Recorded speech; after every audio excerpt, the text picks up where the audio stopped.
जागतिक दर्जाचं असलेलं सिंधुदुर्गातलं स्कूबा डायव्हिंग सेंटर अखेर पर्यटकांच्या सेवेमध्ये दाखल झाले।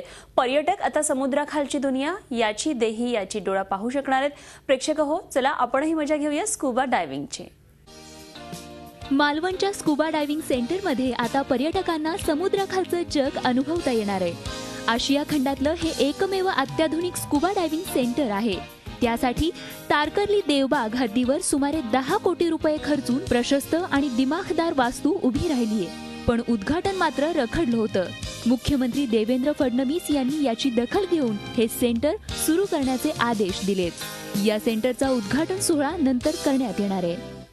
The first ever center of scuba diving in entire India has become officially operational in Sindhudurg of Maharashtra. I think that would be added international advantage for tourists who are visiting Maharashtra. Maharashtra राज्य पर्यटन महामंडळामार्फत चालवण्यात येत असलेल्या या केंद्राला राष्ट्रीय दर्जा मिळवून देण्याचा प्रयत्न सुरू आहे। स्नॉर्कलिंग आणि स्कूबा डायव्हिंगचं शास्त्रशुद्ध प्रशिक्षण आता केवळ 10 ते 15 हजारात उपलब्ध होणार आहे।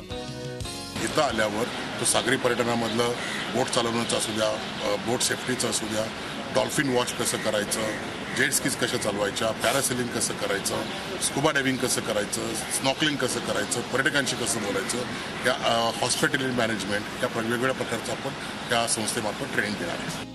तेव्हा प्रेक्षक हो, स्नॉर्कलिंग आणि स्कूबा डायव्हिंगचा आनंद लुटायचा आहे? मग चला मालवणा। विकास गावकरसह bureau report, Zee media, Sindhudurg. Zee 24 तास रहा एक पाऊल पुढे।